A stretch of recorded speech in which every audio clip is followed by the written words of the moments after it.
ಸಂದರ್ಭಗಳಲ್ಲಿ ಜ್ಯೋತಿ ಗೋವಿಂದರಾವ್ ಜ್ಯೋತಿ ಫುಲೆ ಅವರು, ಅವರ ಪತ್ನಿ ಸಾವಿತ್ರಿ ಫುಲೆ ಅವರು, ಅದಕ್ಕೆ ಅವರ ಫೋಟೋವನ್ನು ಇಟ್ಟು ಅವರಿಗೆ ನಾವು ಗೌರವ ಸೂಚಿಸ್ತಾ ಇದ್ದೇವೆ.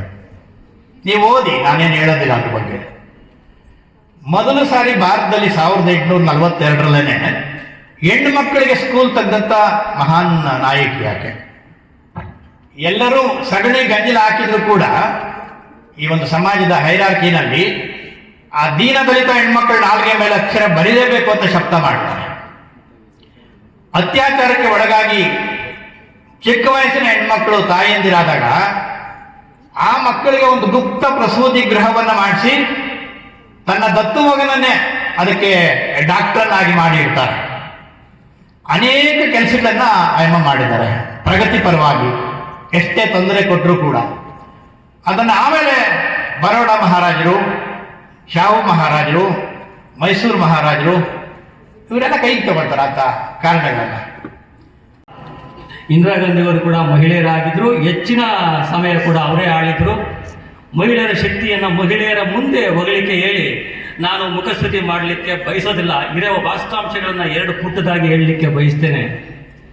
ಜಗತ್ತಿನಲ್ಲಿ ಮೇಡಮ್ ಕ್ಯೂರಿ ಅವರು ರಸಾಯನಶಾಸ್ತ್ರ, ಭೌತಶಾಸ್ತ್ರ ಎರಡದಲ್ಲೂ ನೋಬೆಲ್ ಪ್ರೈಸ್ ತಗೊಂಡಿದ್ರು. ಇದುವರೆಗೂ ಆ ಸಾಧನೆ ಮಾಡಲಿಕ್ಕೆ ಯಾರ ಕೈಲೂ ಆಗೋದಿಲ್ಲ. ಬಹುಶಃ ನನಗೆ ಗೊತ್ತಿದ್ದ ಮಟ್ಟಿಗೆ ಮುಂದೆ ಯಾರು ಆ ಸಾಧನೆಯನ್ನು ಮಾಡಲಿಕ್ಕೆ ಆಗೋದಿಲ್ಲ ಅಂತೇಳಿ ಹೇಳ್ತಾ, ಕೆಲವರು ಮಹಿಳೆಯರು ಪುರುಷರ ಬಗ್ಗೆ ಒಂದು ವಿರೋಧಾಭಾಸವಾಗಿ ಮಾತಾಡ್ತಾ ಇರ್ತಾರೆ. ನಮ್ಮ ಪುರುಷರು ಮಹಿಳೆಯರನ್ನ ಮುಂದೆ ಬಿಡೋದಿಲ್ಲ, ನಮ್ಮನ್ನು ಶೋಷಣೆ ಮಾಡ್ತಾರೆ, ಈ ರೀತಿ ಕೆಲವು ಮಹಿಳೆಯರು ಮಾತಾಡ್ತಾರೆ. ಅವರಿಗೆ ನನ್ನ ಒಂದು ಮನವಿಯನ್ನ ಇವತ್ತಿನ ಪ್ರಜಾವಾಣಿಯಲ್ಲಿ ಒಬ್ಬ ಮಹಿಳೆಯರೇ ಬರೆದಿದ್ದಾರೆ, ಬಹಳ ಅದ್ಭುತವಾಗಿ ಬರೆದಿದ್ದಾರೆ. ನನಗೆ ಓದುವಾಗ ಬಹಳ ಗಮನಕ್ಕೆ ಬಂತದು. ತಾಯಿಯನ್ನು ತಂದೆ ಗರ್ಭದ ಗುಡಿಯಲ್ಲಿ ಗುಡಿ ಕಟ್ಟಿ ರಕ್ತದಲ್ಲಿ ಅಭಿಷೇಕ ಮಾಡಿ ತನ್ನ ಕೈಯಲ್ಲಿ ಹಾಳು ಮಾಡಿ 9 ತಿಂಗಳು ಹೊಟ್ಟೆಯಲ್ಲಿ ಇಟ್ಕೊಂಡು ಪೂಜಿಸಿ ಆ ಮಾತನಾಡು ದೇವತೆಯೇ ನಮ್ಮ ತಾಯಿ. ಗುಜರಾತಿಯ ಅತ್ಯಂತ ಬಡವರ್ಗದಿಂದ ಬಂದ ಒಬ್ಬ ಹೆಣ್ಣು ಮಗಳು, ಅದು ಹೆಣ್ಣು ಮಕ್ಕಳಲ್ಲಿ ಇರುವಂತಹ ಚುರುಕುತನ, ಶ್ರದ್ಧೆ, ಕುಶಲತೆ ಒಂದು ಕೈಗಾರಿಕಾ ಉದ್ಯಮವನ್ನೇ ಬೆಳೆಯೋಕೆ ಅವಕಾಶವೂ ಆಗಿದೆ ಅನ್ನೋದನ್ನ ನಾವು ಗಮನಿಸಬಹುದು. ಇದು ಸಾಧಾರಣವಾದ ವಿಚಾರ ಅಲ್ಲ. ನಾನು ಯಾಕೆ ಗಾಂಧೀಜಿ ವಿಚಾರಕ್ಕೆ ನಾನು ಈ ಮಾತನ್ನು ತಗೊಂಡೆ ಅಂದರೆ, ಒಂದು ಕಡೆ ತಮ್ಮ ಪತ್ನಿಯನ್ನ ಶೌಚಾಲಯವನ್ನ ತೊಳಿ ಅಂತ ಬಲವಂತ ಮಾಡ್ತಾರೆ. ಆದರೆ ಆಕೆ ಬೆಳೆದ ಸಂಸ್ಕೃತಿ ಯಾರೋ ಮಾಡಿದಂತ ಆ ಶೌಚಾಲಯ ಶುದ್ಧಿಯನ್ನ ಒಪ್ಪುವುದಕ್ಕೆ ಸಿದ್ಧವಿಲ್ಲ. ಹಾಗೆ ಗಂಡನಾಗಿ ಸಬಲಮತಿಯಲ್ಲಿ ನೀನು ಇರೋ ಕೂಡುದು ಅಂತ ಹೇಳ್ತಾರೆ ಹೆಂಡತಿಗೆ.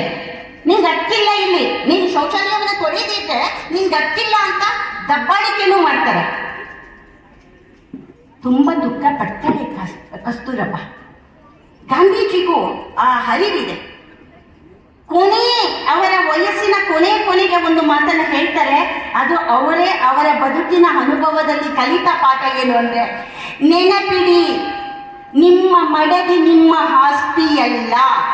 ಗಾಂಧೀಜಿಯ ಬಾಯಲ್ಲೇ ಬಂದ. ಯಾರು ತನ್ನ ಜೀವನದ ಉದ್ದಕ್ಕೂ ತನ್ನ ಹೆಂಡತಿಯನ್ನ ಹಲವಾರು ಹಾಗೆ ಒಪ್ಪದೇ ಇರುವ ಕಾರ್ಯಗಳಿಗೆ ಬೆಳೆಸ್ಕೊಂಡ್ರು, ಅದೇ ವ್ಯಕ್ತಿ ಮಾಗಿದ ಮೇಲೆ ಹೇಳುವಂತಹ ಮಾತು ಸಮಾಜಕ್ಕೆ ಒಂದು ಕಿವಿ ಮಾತು, ನೆನಪಿಡಿ, ನಿಮ್ಮ ಮಡದಿ ನಿಮ್ಮ ಆಸ್ತಿಯಲ್ಲ.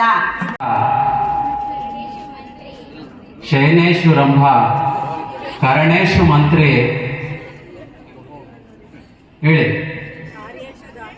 ಕಾರ್ಯೇಶು ದಾಸಿ ಅಂತಕ್ಕಂಥ ಒಂದು ಸ್ಥಾನವನ್ನು ಪಡೆದಿರ್ತಕ್ಕಂಥವರೆಲ್ಲ ಮೇಲೂ ಇದ್ದಾರೆ, ನನ್ನ ಎದುರುಗಡೆನೂ ಇದ್ದಾರೆ. ಒಂದು ಕಾಲ ಇತ್ತು, ಪಿತಾ ರಕ್ಷತಿ ಕೌಮಾರ್ಯೆ ಭರ್ತಾ ರಕ್ಷತಿ ಯೌವನೆ ರಕ್ಷಂತಿ ಸ್ಥಾವಿರೆ ಪುತ್ರ ನ ಸ್ತ್ರೀ ಸ್ವತಂತ್ರ ಮರಹತಿ ಅಂತ. ಗೊತ್ತಿದೆ ತಮಗೆ. ಹೆಣ್ಣು ಬಾಲ್ಯದಲ್ಲಿ ತಂದೆಯ ನಿಗಾದಲ್ಲಿ ರಕ್ಷಣೆಯಲ್ಲಿ, ಯೌವನದಲ್ಲಿ ಗಂಡನ ರಕ್ಷಣೆಯಲ್ಲಿ, ಮುಪ್ಪಿನಲ್ಲಿ ಮಗನ ರಕ್ಷಣೆಯಲ್ಲೇ ಇರಬೇಕೆ ಹೊರತಾಗಿ ಅವಳು ಯಾವತ್ತಿಗೂ ಸ್ವಾತಂತ್ರ್ಯಕ್ಕೆ ಅರ್ಹಳಲ್ಲ ಅಂತಕ್ಕಂಥ ಮಾತನ್ನು ಕೂಡ ಸಾವಿರಾರು ವರ್ಷಗಳಿಂದ ನಾವು ಕೇಳ್ತಾ ಇದ್ದೀವಿ. ಆದರೆ ಅದೇ ಸಮಯದಲ್ಲಿ ಹೆಣ್ಣೊಂದು ಕಲಿತರೆ ಶಾಲೆಯೊಂದು ತೆರೆದಂತೆ, ಹೆಣ್ಣೊಂದು ಮುರಿದರೆ ಹೆಣ್ಣೊಂದು ಮುನಿದರೆ ಮಾರಿಯಂತೆ ಅಂತಕ್ಕಂಥ ಒಂದು ಮಾತನ್ನ ಕೂಡ ಕೇಳಿದ್ವಿ ನಾವು. ಇವೆಲ್ಲ ಮುನ್ನಡಿಬೇಕಾಗಿದೆ. ಜೊತೆಗೆ ವೇದಿಕೆಯಲ್ಲಿ ಮಾತಾಡಿದಂಥ ಎಲ್ಲರೂ ಕೂಡ ಮುಂದಿನ ಬದುಕು ನಿಮ್ದು ಏನಾಗಬೇಕು ಅನ್ನೋದನ್ನು ತಿಳಿಸ್ಕೊಟ್ಟಿದ್ದಾರೆ. ಈ ಎಲ್ಲ ಆದರ್ಶಗಳನ್ನ ನೀವು ಪಾಲಿಸಬೇಕು ಅಂತ ನಾನು ನಿಮ್ಮಲ್ಲಿ ಕಿವಿ ಮಾತನ್ನು ಹೇಳ್ತೀನಿ. ಅದೇ ರೀತಿ ಇವತ್ತು ಅಂತಾರಾಷ್ಟ್ರೀಯ ಮಹಿಳಾ ದಿನಾಚರಣೆಯನ್ನ ನಮ್ಮ ಕಾಲೇಜಿನಲ್ಲಿ ಇಷ್ಟು ಉತ್ಸುಕತೆಯಿಂದ ಆಚರಣೆ ಮಾಡೋದಕ್ಕೆ, ಅದರ ಜೊತೆನೇ ನಮ್ಮ ಭಾಗದ ದೊಡ್ಡ ದಾರ್ಶನಿಕರಾದಂಥ ಕೈವಾರ ತಾತಯ್ಯನವರ ಒಂದು ಸ್ಮರಣೆಯನ್ನು ಮಾಡೋದಕ್ಕೆ ಅವಕಾಶ ಮಾಡಿಕೊಟ್ಟಿದ್ದಕ್ಕಾಗಿ ಜಿಲ್ಲಾ ಕನ್ನಡ ಸಾಹಿತ್ಯ ಪರಿಷತ್ಗೆ ಮತ್ತು ತಾಲೂಕು ಕನ್ನಡ ಸಾಹಿತ್ಯ ಪರಿಷತ್ಗೆ ನಾನು ಧನ್ಯವಾದಗಳನ್ನ ತಿಳಿಸೋದಕ್ಕೆ ಬಯಸ್ತೀನಿ.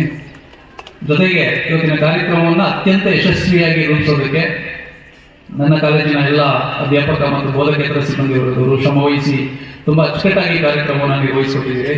ಜೊತೆಗೆ ನಮ್ಮ ಸ್ಟೂಡೆಂಟ್ಸ್ ಕೂಡ ಅಷ್ಟೇ ಸಾವಕಾಶವಾಗಿ, ಇವತ್ತು ನಿಮ್ಮದೇ ದಿನ ಆದರೂ ಕೂಡ ಸಾವಕಾಶವಾಗಿ ಇದನ್ನೆಲ್ಲ ಎಂಜಾಯ್ ಮಾಡ್ತೀವಿ. ಮಧ್ಯಾಹ್ನ ಇದೇ ವೇದಿಕೆಯಲ್ಲಿ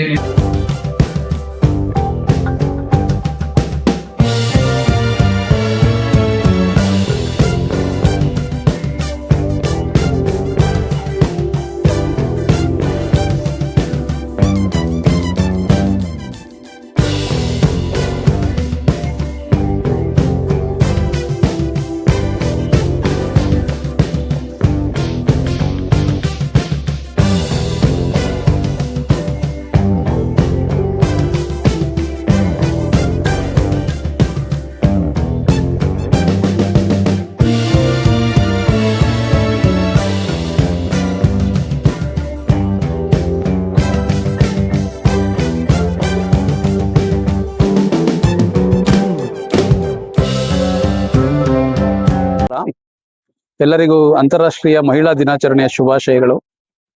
ನಾನು ಸರ್ಕಾರಿ ಪ್ರಥಮ ದರ್ಜೆ ಮಹಿಳಾ ಕಾಲೇಜು ಚಿಕ್ಕಬಳ್ಳಾಪುರ ಇಲ್ಲಿ ಪ್ರಾಂಶುಪಾಲರಾಗಿ ಕೆಲಸ ಮಾಡ್ತಾ ಇದ್ದೀನಿ. ನಮ್ಮ ಕಾಲೇಜು ವಿಶೇಷವಾಗಿ ಹೆಣ್ಮಕ್ಳ ಕಾಲೇಜ್ ಆಗಿರೋದ್ರಿಂದ ಅಂತಾರಾಷ್ಟ್ರೀಯ ಮಹಿಳಾ ದಿನಾಚರಣೆಯನ್ನ ಸಂಭ್ರಮದಿಂದ ಆಚರಣೆ ಮಾಡಿದ್ದೀವಿ ಇವತ್ತು. ಈ ದಿನದ ಅಂಗವಾಗಿ ಸಾಧನೆ ಮಾಡಿದಂತ ಹಲವಾರು ಮಹಿಳೆಯರಿಗೆ ಸನ್ಮಾನ ಮಾಡೋದ್ರ ಮೂಲಕ, ಜೊತೆಗೆ ವಿದ್ಯಾಭ್ಯಾಸದಲ್ಲಿ ಗಣನೀಯವಾದ ಆಸಕ್ತಿ ತೋರಿಸಿದಂತ ವಿದ್ಯಾರ್ಥಿನಿಯರನ್ನ ಗುರುತಿಸಿ ನಾವು ಇವತ್ತು ಸನ್ಮಾನವನ್ನ ನಡೆಸ್ಕೊತಿದ್ದೀವಿ. ಆ ಮೂಲಕ ಎಲ್ಲ ಮಹಿಳಾ ಸಮುದಾಯ ಜಾಗೃತರಾಗ್ಲಿ ಅನ್ನೋ ಒಂದು ಉದ್ದೇಶ ಇಟ್ಕೊಂಡು ಇವತ್ತೊಂದು ಕಾರ್ಯಕ್ರಮವನ್ನ ಆಯೋಜನೆ ಮಾಡಿದ್ವಿ. ಅತ್ಯಂತ ಸುಂದರವಾಗಿ ಮೂಡಿ ಬಂದಿದೆ ಕಾರ್ಯಕ್ರಮ. ನಮ್ಮ ಮುಖ್ಯ ಉದ್ದೇಶ ಹೆಣ್ಮಕ್ಳಿಗೆ ಹೆಚ್ಚು ಜಾಗೃತಿ ಬೇಕು ಅಂತ ನಮ್ಮೆಲ್ಲ ಶಿಕ್ಷಕ ಬಳಗ, ಅಧ್ಯಾಪಕ ಬಳಗ, ಬೋಧಕೇತರ ಸಿಬ್ಬಂದಿ ಅಭಿಪ್ರಾಯಪಟ್ಟು ಈ ಕಾರ್ಯಕ್ರಮವನ್ನ ಮಾಡ್ಬೇಕಂತ ಉದ್ದೇಶ ಇಟ್ಕೊಂಡು ಕಾರ್ಯಕ್ರಮವನ್ನು ಮಾಡಿದೀವಿ. ಹೆಣ್ಮಕ್ಳಿಗೆ ಇನ್ನ ಸಮಾಜದ ಕಲ್ಪನೆ ಬರಬೇಕು, ಅವರಲ್ಲಿ ಜಾಗೃತಿ ಮೂಡ್ಬೇಕು ಅನ್ನೋದು ನಮ್ಮ ಈ ಕಾರ್ಯಕ್ರಮದ ಉದ್ದೇಶ ಆಗಿದೆ. ಜೊತೆಗೆ ವಿಶೇಷವಾಗಿ ಹೆಣ್ಮಕ್ಳನ್ನ ಸಮಾಜದ ಮುಂಚೂಣಿಯಲ್ಲಿ ತರೋದಕ್ಕೆ ನಾವೆಲ್ಲ ಸಿಬ್ಬಂದಿ ಬಳಗ ಪ್ರಯತ್ನ ಮಾಡ್ತಿದ್ದೀವಿ. ಈ ನಿಟ್ಟಿನಲ್ಲಿ ಈ ಕಾರ್ಯಕ್ರಮ ಮುಖ್ಯ ಆಗಿದೆ.